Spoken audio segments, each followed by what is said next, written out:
What is up, everyone, and welcome to another episode of the Border City Kids Live. This is our new part of our show that we're kind of expanding to, which is Unsolved. Those of you that are here right now, I thank you for joining me tonight. I am new to the whole live process. I'm not sure what was going on my other live that I was running off my phone with the sound. I'll have to figure that out in the future, but thanks for joining me tonight. I'm just going to wait a few minutes before we start here, but I'm glad that you're joining me tonight. We are going to be talking about the 1947 Roswell, New Mexico incident, which involved a potential government conspiracy of covering up a crash landing of a UFO. So we are going to dive into that. Thank you for joining me tonight. I want to give a shout out right now to Kip Novak for being here. I appreciate that. Thanks for giving me some topics in the future to cover, so I got them written down. I like the Jean-Benet Ramsey case and the flight MH370, the one that went down and kind of disappeared off the radars. We're not even sure what happened, right? And I also want to give a shout out to Foxy the God for being here, letting me know that my sound wasn't working on my live stream on the phone, so that was kind of annoying, but thanks for coming over to this link and checking out the live stream tonight. I also want to give a shout out to two other people right now. Colin, my boy, who was with me in the beginning of the Border City Kids podcast. He's more in the sports realm of things. If you want to check out, if you were into the World Series a few weeks ago with the Toronto Blue Jays and LA Dodgers, Colin is a huge Toronto Blue Jays fan, and he was in Toronto for Game 7.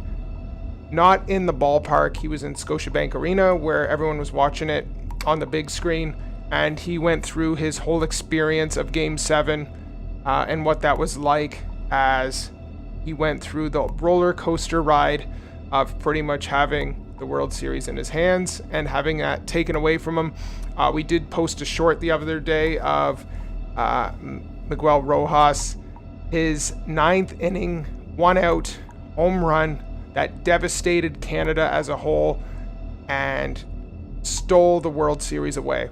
And went into extra innings where Will Smith, not the actor obviously, hit the solo home run, which sealed the deal for the LA Dodgers. So shout out to Colin, who was with me in the beginning of starting the Border City Kids podcast. I also want to give a shout out to Eric, who featured with me on the Halloween episode where we went over top Halloween movies. He will be back at some point as well to join me on this show. Tonight it's just me. Every Thursday night I like to do a live on some kind of topic, lately it's been natural disasters. I've gone in a new direction starting tonight with my Roswell, New Mexico incident of 1947, and I will continue to cover the unsolved crimes, mysteries every Thursday night, and I have an episode out every Friday. And tomorrow my episode is my last kind of natural disaster type story that's going to come out, and that deals with the tornado that took place in Alabama. And it was a disastrous tornado that struck during a school day and killed, unfortunately, 8 students. So that will be set out tomorrow to check out if you're interested in natural disasters, and there's plenty of other natural disasters to look at. So thank you for being with me tonight. If you have anything to say, please type it up in the chat. Hit the subscribe button if you haven't already, if you like the show. I don't know, I'm new to this whole process, but if you are doing your own show and you're interested in joining me and somehow doing this, I want to learn how to do that. It would be great to collaborate on YouTube. I think the whole process is cool. I started this pretty much with a conversation in a living room, and it started with the idea of starting a podcast, and that went from being an audio only podcast to now going live and doing different scenes and stuff on OBS, and it's pretty cool. I enjoy it. So if you have something to say, please join me in the chat and I'll try and get back to you, and we will get started on the Roswell 1947 incident. So once again, thank you for joining me tonight. So like I said, this whole process of learning how to go live is pretty cool. I never knew how to do any of this, but I'm trying to improve something every single episode I do, and thank you for being here. So tonight we are looking at the 1947 Roswell incident, and we will get started. So We are going to take a turn tonight into the unknown instead of the usual natural disasters realm of things. Once a month or so, we will still connect with Mother Nature, but from here on out, our focus is going to shift to the eerie, the unexplained, and stories just out of reach. But tonight, we're going to start with the granddaddy of them all, of modern mysteries. This is a potential crash site, military cover-up, and a story that launched decades and decades, even up to today, speculation and fueled pop culture. And that is the mystery of Roswell, New Mexico. And this took place 78 years ago, which was a long time ago. Oh, thank you. Thank you. I appreciate it. Thanks for being here. I'm trying here. Like I said, this took place 78 years ago. And when you think about how far technology has come around in even the last 20 years with AI and everything that we have now, 78 years ago, and to see what's happened with what happened 78 years ago, the technology and what they found and recovered at the time. And even then, you could still see some of the things that happened in government as they're trying to almost cover up their tracks a little bit, which is quite an eye-opener. So let's continue. In July 1947, it was a stormy night in Roswell, New Mexico, which is a sparse area roughly 75 miles from the military base at Roswell Army Air Field. On July 8th, the Roswell Daily Record printed a headline that would forever spark curiosity. RAAF, which is the Roswell Army Air Field, captures flying saucer on ranch in Roswell region. And we know the power of media. And the media, when it prints things or it says things, there are listeners and there are followers that are going to see this and go, yep, I'm believing this 100%. And it makes sense. If you've been watching, if you're into specific media, if you've been watching the same channels of news, you're going to believe what you're told 100%. And I would, in 1947, why wouldn't you when you read the headline about this? So it says that they caught a flying saucer on ranch in Roswell, just a random person's ranch. This one sentence changed history forever. But how did we get there? Local rancher Mac Brazel, while checking his sheep, stumbled upon the wreckage spread across his land. Pieces of metallic foil, almost like tin foil, tons of them found in a specific area on his land. There are also lightweight beams and odd bits of like aircraft pieces that he's never really seen before. And it was really different. And I understand this is still almost 80 years ago, but it was something he had never seen or he was familiar with before. So it was very strange and very new. He gathered some of the pieces off of his land and brought them to the local sheriff. The sheriff was Major Jesse Marcel. He was an intelligence officer from the nearby airbase. What Marcel found in the field did not look like a weather balloon, and this is where the cover-up starts to come into play. It didn't resemble anything human-made.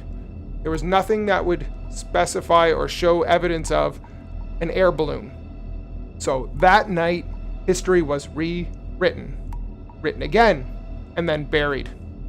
And this is where things start to become interesting. So you're going to see one side of the story come out, and we don't know what goes on behind the scenes, but we're going to see almost like a change of the story, change of the narrative, because I don't know what the purpose or the cause would be, but we're starting to see a shift in what the actual story is. So on July 8th, in a rare moment of transparency, the Roswell Army Airfield released a statement saying that they had recovered a flying disc. This is the very first story that came out. It was a flying disc. Nothing else was mentioned at all. There's no talks of air balloons, no talks of anything minor. It was strictly a flying disc, which is obviously going to raise alarms everywhere. This is an incredible story at the time. The abbreviation RAAF, like I said, stands for Roswell Army Airfield, and the RAAF was the military installation located near Roswell, which was active from 1941 to 1948, and it played a key role in the Cold War military research. Here's where things start to change. Within hours, the story that they had put out changed. And that raises red flags for everyone, especially when we're talking about government-related things. General Roger Ramey, or Ramey, I'm not sure how we're saying that. I want to say Ramey, commander of the 8th Air Force, held a press conference. And this is where it changes. He claimed the debris was nothing more than an air balloon that was found at the scene. Now, we go back. Major Jesse Marcel said that it was a flying disc. And that's, how do we go from flying disc back into the air balloon? It raises eyebrows for sure. Okay? Now, something was off, and we knew that.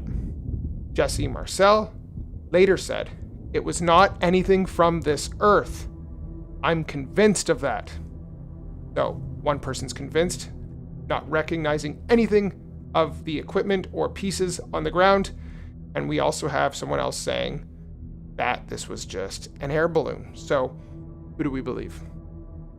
Now, this wasn't the only peculiar thing about what happened at the time.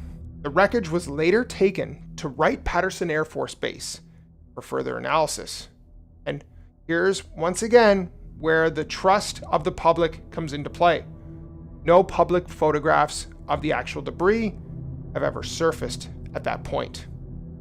And that's where we almost leave this up to you to decide, what are you going to believe at this point? And that's why I'm covering these, because it leaves the topic up for debate, and it's interesting, and I like that. Some witnesses reported seeing strange bodies removed from the crash site, small with oddly proportioned heads and limbs. Sources have varied wildly over the years, but intriguing similarities always remain.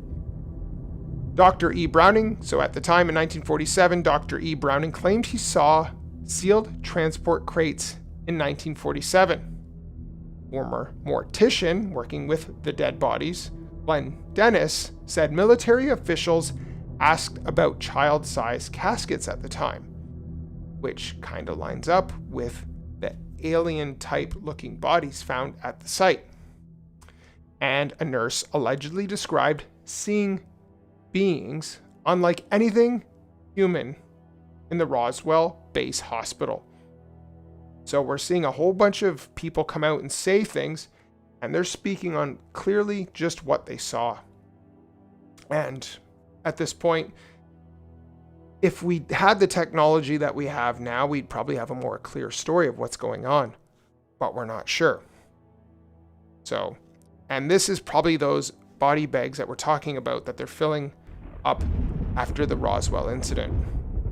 So very strange, very unusual. And the questions at the time were, are these rumors or are there actual victims of the crash? So time passes, years go by, and whistleblowers and retired military. So people, as the time goes, people are starting to retire from the military. There's whistleblowers who want to speak out the truth. Obviously, they may have been threatened at the time. We don't know. And we'll never know, unfortunately. They claimed the military did recover bodies, but they hid them. And this is where we hit the plot twist, okay? So there's time that goes by. We're hearing one side. We're hearing another side. We're seeing whistleblowers come out and say, this is what we're seeing. We're kind of forced to keep our mouth closed. People are retiring, so they're no longer involved in the military, and they're saying, I was told this at the time, and now I'm able to tell you.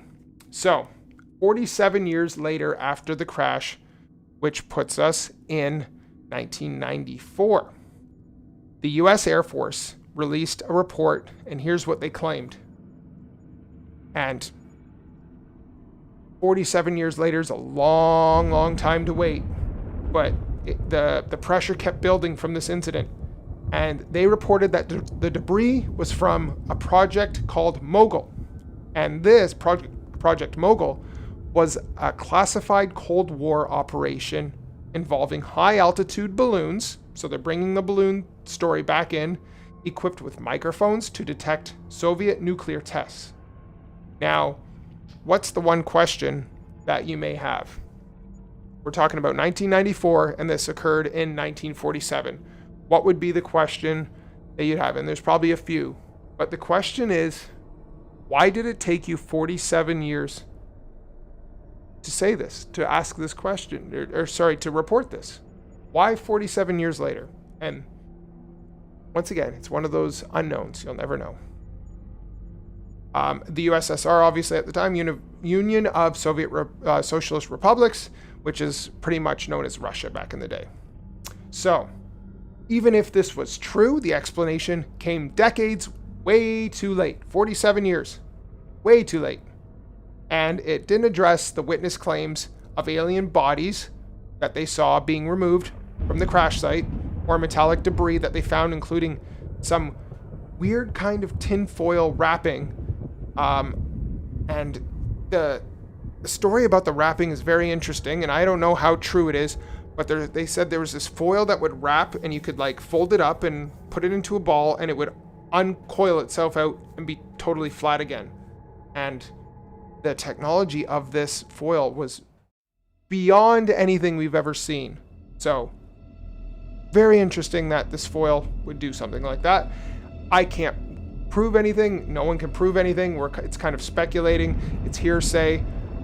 We don't know. But we see in this picture here the foil-like substance that was found. Now, I don't know if this picture is spot on what we're looking for or if it's accurate.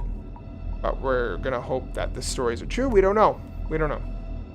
So, this is where popular doubt and conspiracy momentum took off. Okay? And now we're going to fast forward from 1947 into the 70s and 80s, where former intelligence officer Jesse Marcel went public.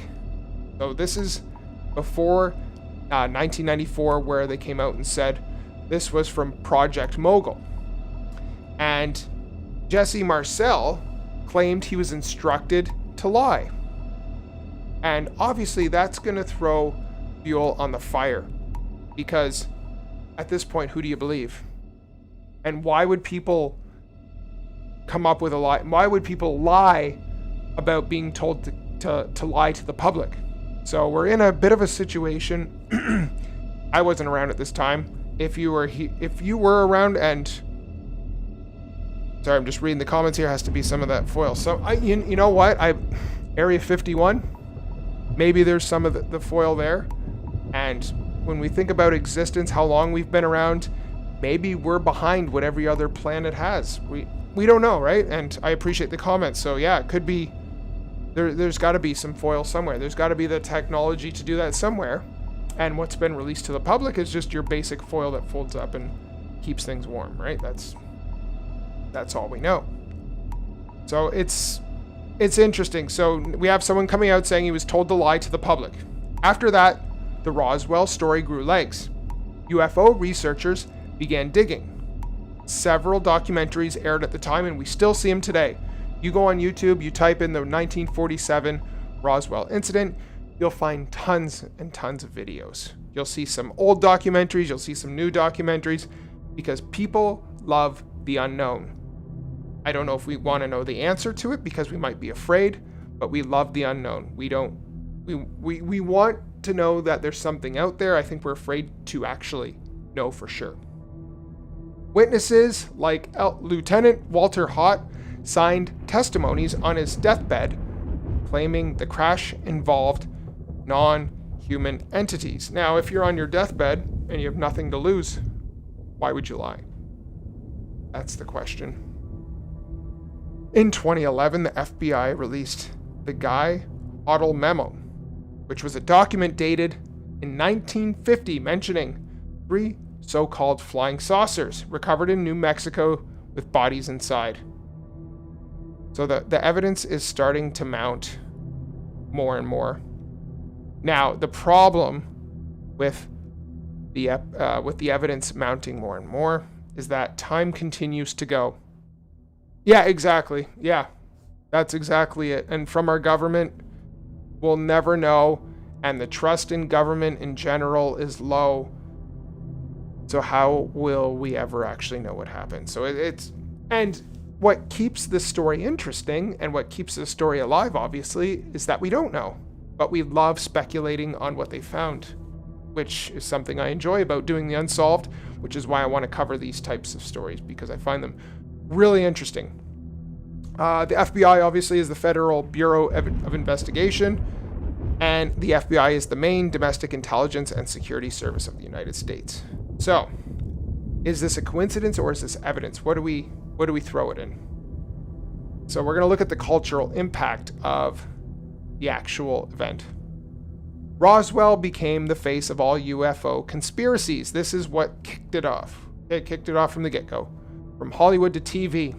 Okay, I'm sure you've seen the movie Mars Attacks, which is a real beauty from the 1990s. The town of Roswell itself transformed. Obviously, when money's in, you can make money involved in this. Roswell became a huge tourist destination, branding itself with alien murals, UFO museums, and the annual UFO festival, which is huge. Okay, you go there, you become super familiar. Let's see if I got a picture from the museum. Here we go. So this is a picture from the actual museum, which is really cool. I think it would be a really cool spot to go to. I'm sure there's not too much around Roswell. I'm sure it's kind of out in the desert. There's not too much going on, but I'm sure if you actually visited there, it'd be a really cool spot to go to, because I'm sure everything is circled around this specific event. And when you think about it, this is almost 80 years old. So it's really cool. I would love to go there. So a lot of people go there for fun, some as well. And if I went there, I'd kind of be in this category. I'd be looking for answers as well. So the Roswell incident changed how we talk about history, and it was one of the first times civilians truly questioned the military's honesty on a mass scale. Pop culture never looked back. So let's just have a quick look at a few theories on the actual 1947 Roswell, New Mexico event. Evidence such as non-metallic alloy and alleged bodies lend support. Witnesses report claims of humanoid figures that were removed from the incident. Do we have actual evidence of it? No, we don't. Unfortunately, we don't. And government secrecy has fueled the belief, because we have not heard much from the government, but we know that they're trying to cover up something that's going on. Theory number 2 is Project Mogul. The U.S. Air Force claims it was a top secret balloon with acoustic sensors. So how did it end up there and why? Plausible given Cold War timing, so it was right around the Cold War, but it doesn't explain the reversal in the reporting. It was first reported as a flying disc, and now, by the end of it, we're being told that it was a balloon. So, Project Mogul. What do you think? If you're here watching, what do you think? Project Mogul. Do we believe it? Do we not believe it? What do we think? Totally up to you. It's interesting. Theory number 3, of course, is a military experiment that went wrong. Some believe the crash involved human subjects during the Cold War airborne experiment, and the bodies were mutilated humans, not aliens. Is it a dark theory? Of course. Possible? Maybe. Well, we don't know, because we don't know much about this whole incident. So,